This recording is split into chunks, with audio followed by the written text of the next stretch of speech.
Hello students, how are you students. उम्मीद करता हूँ कि आप सब लोग बहुत खुश और बहुत स्वस्थ होंगे। स्टूडेंट्स, आज हमारा जो सब्जेक्ट है वो है मैनेजमेंट इंफॉर्मेशन सिस्टम, जो कि है स्टूडेंट्स बीबीए सिक्स सेमेस्टर के लिए। और स्टूडेंट, आज हमारा जो मोस्ट इंपोर्टेंट टॉपिक है वो है planning dimension that determine information system development. Student, इससे पहले जो है हमने लेक्चर 1 जो है हमने management system BBA six semester में हमारा टॉपिक सेम यही था, planning dimension that determine information system development. तो स्टूडेंट्स, मैंने आपसे कहा था कि भाई इस टॉपिक को मैं जो है वो लेक्चर 1 और लेक्चर 2 में मतलब यूट्यूब पर ऑनलाइन लेके आऊंगा। तो लेक्चर 1 मैंने ऑलरेडी कल आपको यूट्यूब पर ऑनलाइन प्रोवाइड कराया।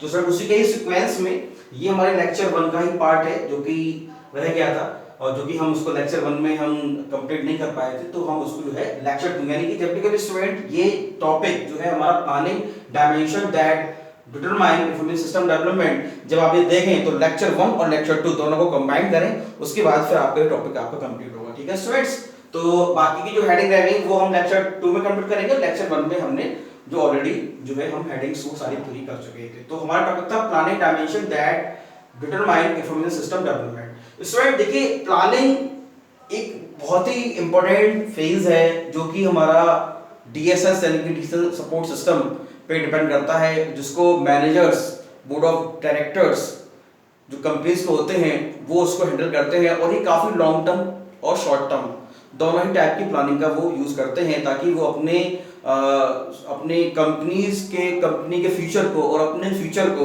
जो है लॉन्ग टर्म तक सिक्योर कर सकें और अपने एक सिस्टम की वैल्यूज को मेंटेन कर सके। तो स्टूडेंट्स, हमने ये लेक्चर 1 में हमने कल इसी लेक्चर की कुछ हेडिंग्स हमने कंप्लीट की थी, कुछ हेडिंग में हमारी और रह गई हैं। तो उसी की सीक्वेंस में अगली हमारी हेडिंग है स्पेसिफाई इंटर टास्क डिपेंडेंसी। ठीक है, तो स्टूडेंट इसमें जो है हमने जो है क्या नाम है स्टार्ट टू स्टार्ट और फिनिश टू स्टार्ट हमने कंप्लीट कर लिया था, और ये हमारे रह गए थे फिनिश टू फिनिश और स्टार्ट टू फिनिश। तो फिनिश टू फिनिश स्टूडेंट ये क्या है, these are the depend activity dependency. से मान लो एक्टिविटी है तो प्रोजेक्ट में कई सारे काम एक साथ होते हैं, लेकिन एक एक्टिविटी जो होती है वो दूसरे एक्टिविटी पर डिपेंड होती है। जैसे स्टूडेंट्स, मैंने आपको स्टूडेंट एजाइल डेवलपमेंट जो है यानी कि एजाइल सिस्टम डेवलपमेंट या सॉफ्टवेयर डेवलपमेंट के बारे में मैंने आपको मतलब पढ़ाया था। तो उसमें स्टूडेंट्स क्या था कि सारी एक्टिविटी को उन्होंने एक साथ परफॉर्म कराया था। तो मतलब क्या था कि उससे मतलब इतने सारे मॉड्यूल को उन्होंने एक साथ कंप्लीट करके और फिर उन सबको जो है मान लो 4 महीने में उन्होंने कुछ एक्टिविटी ले ली, फिर अगले 4 महीने में कुछ एक्टिविटी लेनी, तो सारी एक्टिविटी को उन्होंने कंप्लीट किया। एसडीएलसी में भी हमने स्टूडेंट पढ़ा सॉफ्टवेयर डेवलपमेंट लाइफ साइकिल में पहले हम एक एक्टिविटी को कंप्लीट कर, जब तक पहली एक्टिविटी कंप्लीट नहीं होगी तब तक हम दूसरी एक्टिविटी पर नहीं आएंगे, या दूसरी एक्टिविटी हमारी फिनिश नहीं होगी जब तक पहली वाली एक्टिविटी फिनिश नहीं होगी। तो ये जो कहलाती है एक्टिविटी डिपेंडेंसी, यानी एक घटना जो है वो दूसरी घटना पर जो है क्या है निर्भर करती है। तो ऐसे ही हमारी जो ये 4 प्रकार की होती हैं, 2 टाइप की तो हम कंप्लीट कर चुके थे सिर्फ 1 वाले लेक्चर में, जो हेडिंग थी हमारी स्पेसिफाई इंटर टास्क डिपेंडेंसी। तो फिनिश टू फिनिश का क्या मतलब है कि अब देखो जो एक्टिविटी हमारी आगे चल रही है दैट इज अ प्रीडिसेसर, और जो उसके पीछे पीछे चल रही है करे सक्सेसर। तो कहने मतलब क्या है कि successor activity can not finish until a predecessor activity has finished, यानी जब तक predecessor activity finish नहीं होगी तब तक जो है सक्सेसर एक्टिविटी यानी कि जो उसके पीछे पीछे चल रही है वो एक्टिविटी हम जो है उसको फिनिश नहीं कर सकते, यानी कि जो है जो आगे वाली एक्टिविटी पहले उसको फिनिश करना पड़ेगा, तब जाके हमारी जो है लास्ट वाली एक्टिविटी फिनिश होगी। ऐसा नहीं कि हम लास्ट को पहले फिनिश करते हैं और शुरुआत जो हमने काम की वो तो हमारा फिनिश हुआ ही नहीं। तो एक्टिविटी को भी हम जो है मतलब बांटते हैं, जैसे module 1 module 2 activity 1 activity 2 activity 3 and so on. ठीक है ना, तो ये डिपेंड करता है। तो स्टार्ट टू फिनिश ऐसे, फिर अगला है हमारा स्टार्ट टू फिनिश। तो the successor can not be finished until the start of the predecessor. तो ये इसमें भी ये कह रहा है कि successor can not be finish, successor जो है वो फिनिश नहीं हो सकता जब तक कि क्या start of the predecessor finish हमारा ना हो जाए। ठीक है, successor can not be finish until the start of the predecessor. ठीक है, तो ये स्टूडेंट्स हमारे ये एक्टिविटी डिपेंडेंसी कहलाती हैं, finish to finish, start to finish, finish to start और स्टार्ट टू स्टार्ट।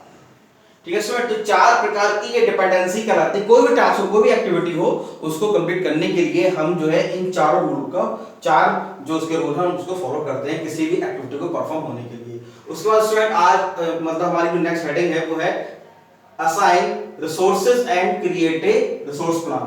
जाहिर सी बात है भाई, रिसोर्सेज हैं, अगर आपको सिस्टम के रिसोर्सेज का सही यूटिलाइजेशन करना अगर आपको आता है स्टूडेंट्स, तो आप जीवन में बहुत ही अच्छे स्टूडेंट्स और बहुत ही अच्छे कामयाब इंसान बन सकते हैं। हमारे पास प्रकृति हमें बहुत सारे रिसोर्सेज दे रखे हैं, लेकिन हमें उनका यूटिलाइजेशन करना नहीं आता है। तो जो इनका मैक्सिमम यूटिलाइजेशन कर लेता है बिना प्रकृति को नुकसान पहुंचाए, तो वो जो है आप मतलब जो है एक बुद्धिमान व्यक्ति कहलाते हैं। तो कहने मतलब यही है कि जो हमारे कंपनी के रिसोर्सेज हैं उसका हम ऑप्टिमल जो है क्या नाम है हम उनका यूज करें, ताकि जो हमारा गोल है हम उस तक पहुंच सके। तो मतलब कहने का मतलब है कि रिसोर्सेज का आपको सही से यूज करना आना चाहिए। पहले तो पता होना चाहिए भाई रिसोर्सेज है क्या और हमें उन्हें कैसे यूटिलाइज करना है। ठीक है, तो पीपल हो गए भाई, सबसे बात भाई पीपल है, वही काम करेंगे। People, service, facilities and equipments, supplies and materials, money etc। ठीक है, man, power, money, service, facilities, equipment just like machinery. ठीक है, तो दीज आर द रिसोर्सेज।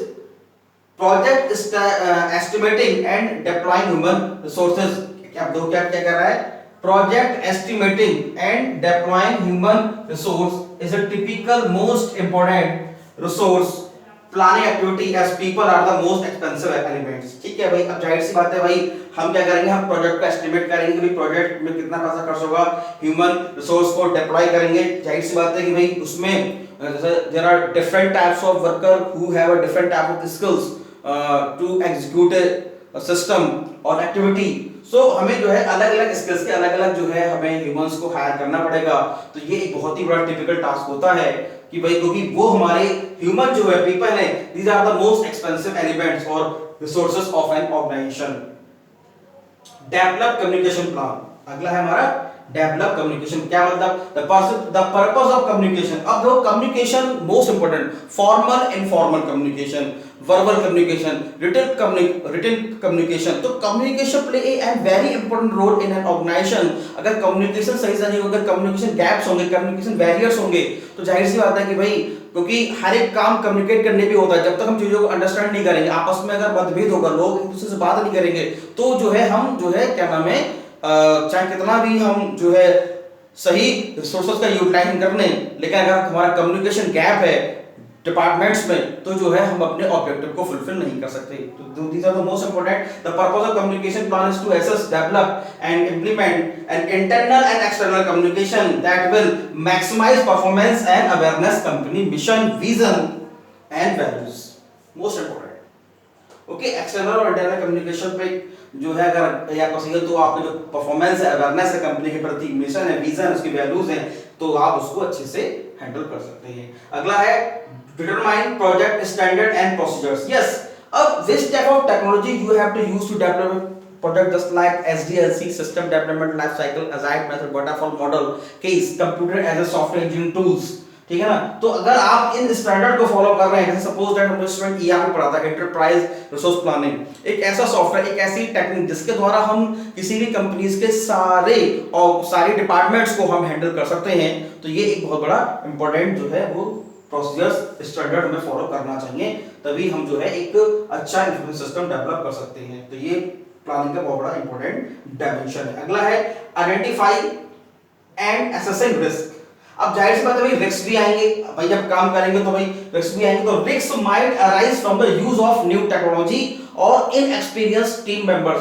तो this is the most important factor. नई टेक्नोलॉजी अडॉप्ट हो गई, अगर मान लो भाई नई टेक्नोलॉजी है, जो पीपल उस कंपनी में काम कर रहे हैं, अगर वो उस सॉफ्टवेयर पे काम नहीं करते, सिस्टम के लिए फैमिलियर नहीं है, अगर वो यूजर फ्रेंडली नहीं है, उन्हें उस प्रोडक्ट की ट्रेनिंग नहीं कराई गई है, तो एक ये बहुत बड़ा एक डिसएडवांटेज होगा कंपनी के लिए, क्योंकि क्या नाम है कंपनी का जो टास्क है फुलफिल नहीं हो पाएगा।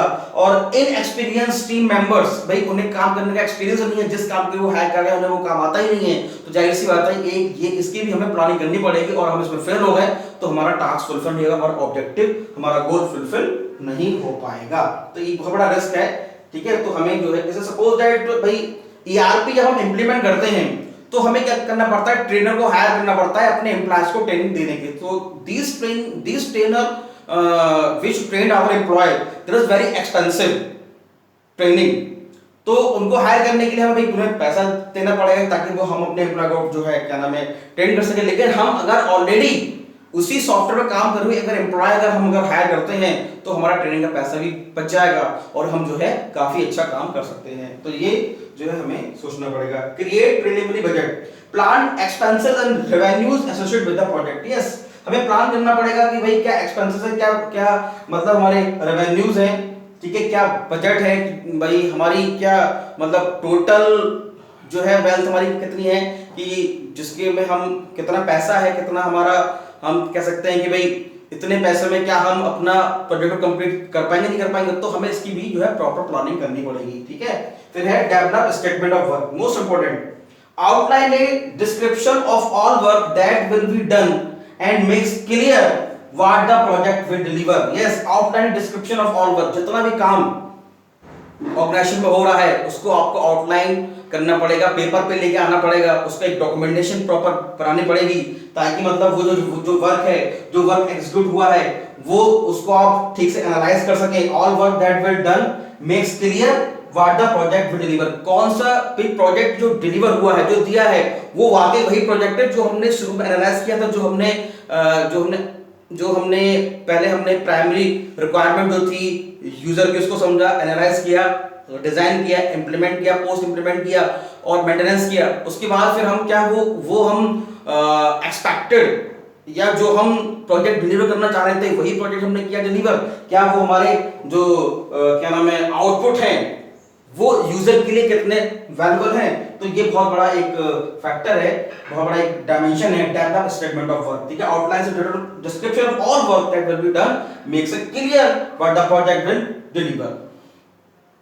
ओके स्टूडेंट्स, आज हमने ये लेक्चर 2 कंप्लीट किया, planning dimension that determine information system development. Most important topic था जो हमने फिनिश किया लेक्चर 1 और लेक्चर 2 में। इस वक्त जब भी कभी आप लेक्चर देखें तो लेक्चर देखते समय पहले आप तो अपने मोबाइल की ब्राइटनेस को बढ़ाएं, दूसरा मोबाइल का जो लैंडस्केप करें, तीसरा जो YouTube पर जो वीडियो क्वालिटी है उसको 360p या 480p सेलेक्ट करें जिससे बोर्ड पे जो कुछ भी लिखा गया है ये आपको साफ साफ दिखाई दे और इसे देख के आप अपने नोट्स को बना सकें, ठीक है स्टूडेंट्स। तो उसको आप नोट कीजिए और देख के इसके नोट्स बनाइए। Thank you very much.